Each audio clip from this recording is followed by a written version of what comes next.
ఇవాళ కర్నూలు ఉల్లి మార్కెట్ యార్డును కూడా YS Sharmila APCC chief YS Sharmila Reddy ఇవాళ పర్యటించడం జరిగింది. అయితే ఈ సందర్శనలోనే ఒక ఆసక్తికరమైన అంశం చోటు చేసుకుంది. తన కొడుకు రాజారెడ్డి పాలిటిక్స్లోకి ఎంట్రీ ఇస్తారని కూడా చెప్పడం జరిగింది. ఆ తర్వాత ఒక్కసారిగా కూడా అనూహ్యంగా ఈ ప్రకటన రావడంతో షాక్కి గురయ్యారు. ఎందుకంటే తను ఇన్నాళ్ళు కూడా అమెరికాలో ఉన్నారు. ఆ తర్వాత ఈ మధ్య తల్లిచాటు బిడ్డగానైతే తనందరికీ తెలుసు, కానీ తను పొలిటికల్ ఎంట్రీ ఇస్తారు, షర్మిల పొలిటికల్ ఎంట్రీ ఇప్పిస్తుందని ఎవరికీ తెలియదు. సో ఈ సందర్భంలో అక్కడ పక్కనే కర్నూలు ఉల్లి మార్కెట్లో షర్మిలతో పాటు పక్కనే ఉన్నది ఎవరంటే నంద్యాల కాంగ్రెస్ జిల్లా అధ్యక్షుడు. అక్కడే ఆ ప్రకటన జరిగినప్పుడు ఉన్నారు. మరి అక్కడ ఏం జరిగింది, ఇదంతా కూడా వ్యూహాత్మక అనుకోకుండా జరిగిందా, పార్టీ పెద్దలతో చర్చించే జరిగిందా ఏంటి, ఈ అంశాలన్నీ కూడా తెలుసుకుందాం. ప్రజెంట్ యూటీవీతో జూమ్లో అవైలబుల్గా ఉన్నారు నంద్యాల కాంగ్రెస్ జిల్లా అధ్యక్షుడు లక్ష్మీ నరసింహ యాదవ్ గారు. వారితో మాట్లాడదాం. హలో అండి. మేడం నమస్కారం మేడం. సో మొత్తంగా ఈ వ్యవహారం చూస్తే మీరు పక్కనే ఉన్నారు. అయితే ఆ సమయంలో అసలు ఏం జరిగింది, ఇది వ్యూహాత్మకంగా చేసిన అంశమా, ఈ అంశం మీకు ముందలే తెలుసా ఏంటి? లేదు మేడం, ఈరోజు మార్నింగే మాకు తెలిసింది. రాజారెడ్డి గారు కూడా కాంగ్రెస్ పార్టీలో కీలకంగా వ్యవహరించడం కోసం పార్టీలో ఈరోజు రైతుల సమస్యల విషయం నుంచే వచ్చి రైతుల సమస్యలు తెలుసుకొని స్టార్ట్ చేయాలని, రాజకీయ ఎంట్రింగ్ చేయాలని చెప్పి మాకు ఉదయమే తెలిసింది మేడం. అంటే అందరికీ, అంటే అప్పుడు ప్రకటనలోనే షర్మిల ఎప్పుడైతే అవసరమైనప్పుడు రాజారెడ్డి రాజకీయాల్లోకి వస్తారని ప్రకటించినప్పుడే మీ అందరికి కూడా తెలిసింది. అంతే తెలిసింది మేడం, ఉదయమే తెలిసింది. కానీ రాజారెడ్డి గారు వస్తేనే పార్టీకి ఇంకా బలం చేరిపోతుంది. ఎందుకంటే వైఎస్ రాజశేఖర రెడ్డి యొక్క సిద్ధాంతాలు, ఆశయాలు, వైఎస్ షర్మిలమ్మ గారు ఈరోజు కాంగ్రెస్ పార్టీలో రాహుల్ గాంధీని ప్రధానమంత్రి చేయాలనే ఒక ఆశయంతో మన రాజశేఖర రెడ్డి గారి యొక్క ఆశయము ఇప్పటికి కూడా కాదు, మన భవిష్యత్తులో ఎప్పుడు చూసినా కానీ, గతంలో చూసినా కానీ రాజశేఖర రెడ్డి గారు బీజేపీ సిద్ధాంతాలకు వ్యతిరేకంగా పనిచేశారు. ఈరోజు వైసీపీ వాళ్ళు మాట్లాడుతున్నారు, ఏవేవో మాట్లాడుతున్నారు. ఈరోజు రాజశేఖర రెడ్డి ఆశయాలు వీళ్ళ సాధించేదని చెప్పి చెవాకులు అవాకులు పేలుతున్నారు. కానీ నిజంగా ఈరోజు వైఎస్ రాజశేఖర రెడ్డి యొక్క సిద్ధాంతాలు, ఆశయాలు నెరవేర్చేది ఒక కాంగ్రెస్ పార్టీ కార్యకర్తలు. అలాంటి దారిని ఎంచుకున్నటువంటి వైఎస్ షర్మిలారెడ్డి గారికి బాసటగా ఈరోజు రాజారెడ్డి గారు కూడా, కుమారుడు కూడా వైఎస్ రాజారెడ్డి గారు కూడా కాంగ్రెస్ పార్టీలో కీలకంగా వ్యవహరించాలని చెప్పి మేము కార్యకర్తలము, నాయకులందరం కూడా కోరుకుంటున్నాం. ఎందుకంటే ఈరోజు భవిష్యత్తులో రాహుల్ గాంధీ గారిని ప్రధానమంత్రి చేయాలంటే కొత్త రక్తం కూడా అవసరం.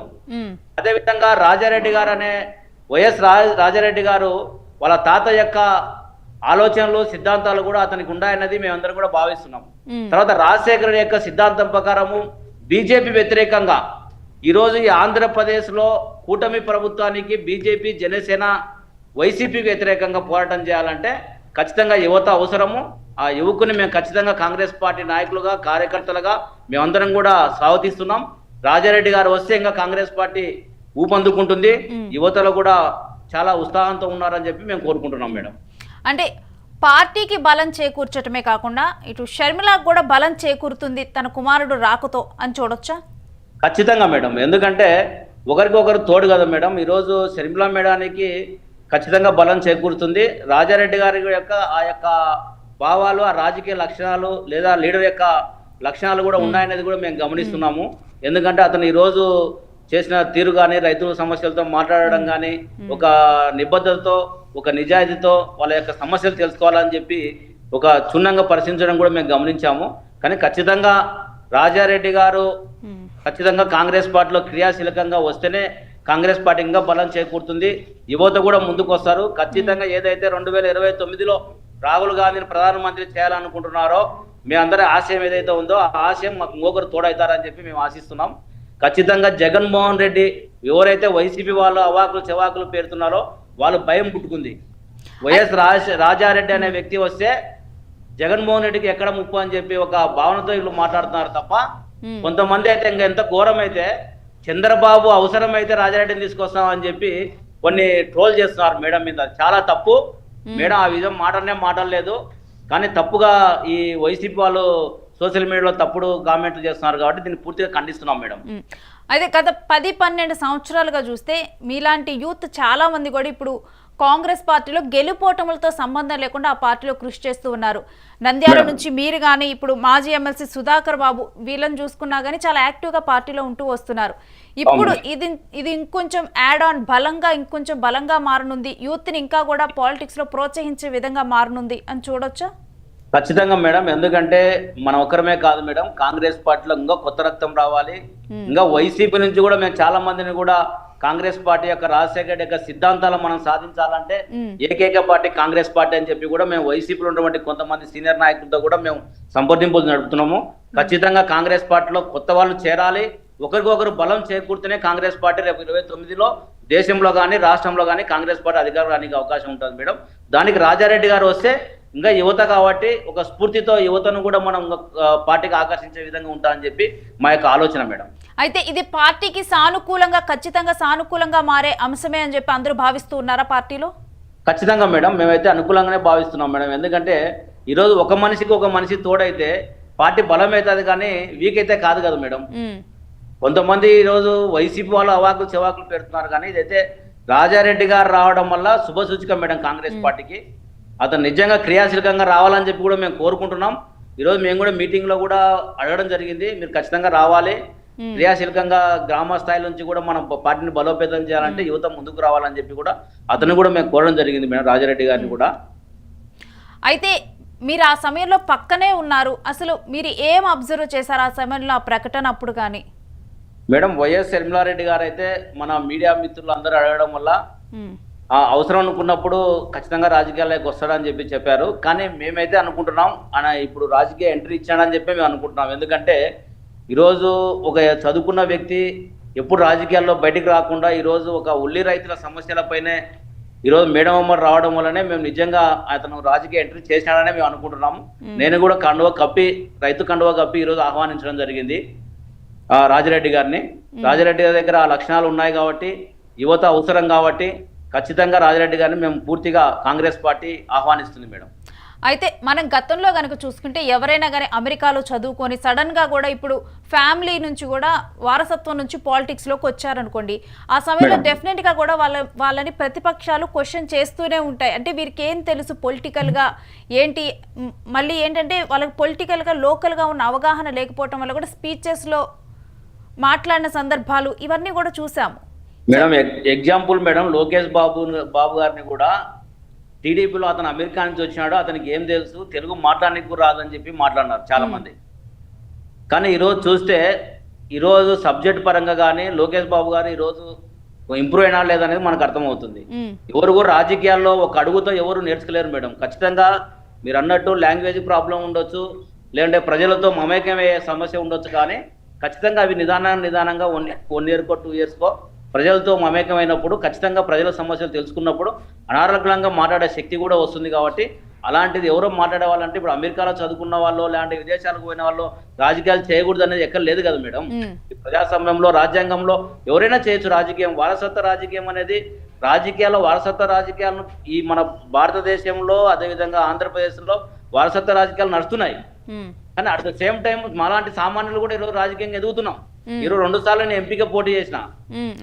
కానీ కాంగ్రెస్ పార్టీలో ఎప్పుడు కూడా కుటుంబ పాలన ఉండదు మేడం. కాంగ్రెస్ పార్టీలో ఎప్పటికైనా కానీ కష్టపడే వ్యక్తికి ఖచ్చితంగా గుర్తింపు ఉంటుంది. అదే విధంగా రాజారెడ్డి గారు కూడా కాంగ్రెస్ పార్టీ కోసం కృషి చేస్తారు, గ్రామస్థాయి నుంచి కూడా కష్టపడతారని ఆశిస్తున్నాం కూడా మేము. కాంగ్రెస్ లో తన తండ్రి ఆశయాలను రాజారెడ్డి ముందుకు తీసుకొని వెళ్ళరని షర్మిల నమ్మి ఈ విధంగా ఒక ప్రకటన చేశారా? ఖచ్చితంగా మేడం, మేమైతే అదే అనుకుంటున్నాం మేడం. ఎందుకంటే వైఎస్ రాజశేఖర రెడ్డి ఆశయాలను సాధించాలంటే ఈరోజు కుటుంబం రేపు రాహుల్ గాంధీ ప్రధానమంత్రి చేయాలంటే ప్రతి ఒక్కరు కష్టపడితేనే అవుతుందనే ఉద్దేశంతోనే షర్మిలమ్మ గారు ఈరోజు ప్రకటన చేశారనేది మాకు స్పష్టంగా అర్థమవుతుంది మేడం. అయితే ఈ విషయం మీకు తెలియదు, అనూహ్యంగా కూడా ఈ ప్రకటన వచ్చిందన్నారు. ఈ నేపథ్యంలో అసలు పార్టీ పెద్దలతో కానీ ఎవరితోనైనా ముందుగా ఈ విషయాలు ఎప్పుడైనా షర్మిల డిస్కస్ చేసినట్లు కానీ భావించవచ్చా? వాళ్ళందరూ కూడా ఇదే విధంగా మీలాగే యాక్సెప్ట్ చేసే యాక్సెప్టెన్స్ ఉందా?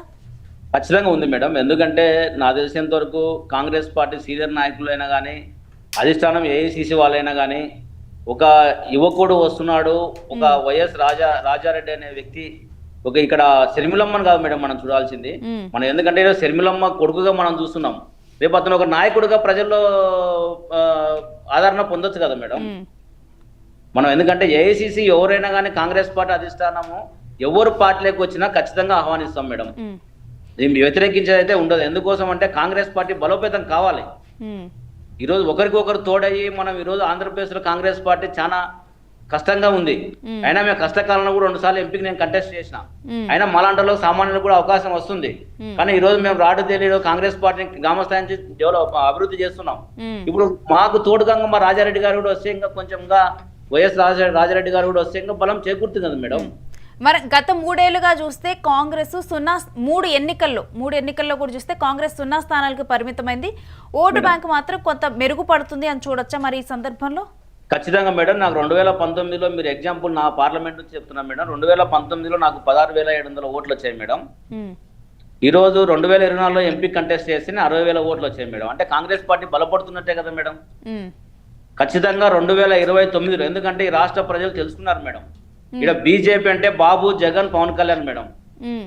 ఈరోజు ఉపరాష్ట్రపతి ఎన్నికల్లో కూడా ఈరోజు వైసీపీ కూడా వాళ్ళకే మద్దతు ఇస్తుంది, బీజేపీ వాళ్ళకి, ఎన్డీఏ కూటమికే. మళ్ళీ ఈరోజు ప్రతిపక్షం పోరాటం చేసేది ఏది కాంగ్రెస్ పార్టీ కదా మేడం. మన ప్రజలు కూడా అర్థం చేసుకుంటున్నారు. మా పైన ఒక నిందే ఉంది, రాష్ట్రం విడగొట్టింది కాంగ్రెస్ పార్టీ, అందుకోసం మేము దూరం పెట్టినామని అంటున్నారు. 10 ఏళ్ళు మమ్మల్ని దూరం పెట్టారు, మేము శిక్ష అనుభవించినాం. కానీ ఈరోజు ఆ భాగంలో జగన్మోహన్ రెడ్డి భాగస్వామ్యే, చంద్రబాబు నాయుడు కూడా భాగస్వామ్యే, రాష్ట్రం విడిపోవడం దాంట్లో. కానీ ప్రజలు నిదానంగా తెలుసుకుంటున్నారు మేడం. 29లో ఖచ్చితంగా ప్రజలందరూ కాంగ్రెస్ పార్టీ రావాలని కోరుకుంటున్నారు. అందుకోసమే ఈ వైఎస్ రాజారెడ్డి లాంటి వాళ్ళు అందరూ కూడా కాంగ్రెస్ పార్టీలోకి ఇంకా వచ్చి యువత పనిచేస్తే ఖచ్చితంగా మేము అనుకునే సాధించగలుగుతామని అనుకుంటున్నాం మేడం. అయితే ఇవాళ కార్యక్రమం ఉల్లి రైతులది అయినప్పటికీ కూడా హైలైట్ అయిన అంశం ఏంటంటే ఇప్పుడు ఈ రాజకీయ అంశాలే హైలైట్ అయ్యాయి. నెక్స్ట్ ఉల్లి రైతుల విషయంలో కూడా తదుపరి కార్యాచరణ ఏముండనుంది మేడం? ఖచ్చితంగా ఉల్లి రైతుల సమస్యల పైన వాళ్ళకు మద్దతు ధర ఖచ్చితంగా ప్రకటించాల్సిందే. రైతులు వర్షాలు వచ్చి బాగా పంట పండింది, కానీ వాళ్ళు 1200 రూపాయలే మద్దతు ధర ఇస్తామంటారు. అది కూడా 600 రూపాయలు మాత్రమే రైతులకు వ్యాపారి ఇస్తుంటే 600 రూపాయలు గవర్నమెంట్ చెల్లిస్తూ ఉంటుంది. కానీ అది ఎప్పుడు ఇస్తా అనేది కూడా స్పష్టంగా చెప్పడం లేదు. అందుకోసం మేము కాంగ్రెస్ పార్టీ కోరుతున్నది అంటే 2500 రూపాయలు మినిమం మద్దతు ధర ఇవ్వాలని చెప్పి కాంగ్రెస్ పార్టీ డిమాండ్ చేస్తుంది మేడం రైతులకు. Right, thank you Lakshmi Narasimha గారు. అంటే షర్మిల ప్రకటన ఇచ్చిన తర్వాత కూడా ఒకసారి సంచలనంగా మారింది. అప్పుడు పక్కనే ఉన్నటువంటి మీరు యూటీవీతో మాట్లాడి ఈ అంశం మీద స్పందించారు. సో చూస్తూ ఉన్నాం కదా, షర్మిల ఒక్కసారిగా కూడా తన కొడుకు రాజారెడ్డి పొలిటికల్ ఎంట్రీ ఇస్తారన్న తర్వాత కూడా దీని మీద అనేక కథనాలు, అంటే దీని వెనుక ఉన్న మోటో ఏంటి, ఇది ముందుగానే అనుకున్నదేనా, ఇది షర్మిల వ్యూహమా లేకపోతే పార్టీ వ్యూహమా ఏంటి అనేది కూడా చర్చ జరిగింది. కాబట్టి అనుకోకుండా అప్పటికప్పుడు కూడా అనుకోకుండానే దీన్ని ప్రకటించడం జరిగింది. అయినప్పటికీ కూడా ఇది డెఫినెట్గా కూడా కాంగ్రెస్ పార్టీకి బలం చేకూర్చే అంశము. యూత్ ఈ విధంగా పాలిటిక్స్లోకి రావటం అనేది కూడా డెఫినెట్గా పార్టీలో ఉన్న వాళ్ళందరూ కూడా ఇది స్వాగతించే అంశమే అని చెప్పి కూడా ఇప్పుడు నంద్యాల కాంగ్రెస్ జిల్లా అధ్యక్షులు లక్ష్మీ నరసింహ యాదవ్ కూడా ఆయన మాటల్లో చెప్పారు. Keep watching UTV.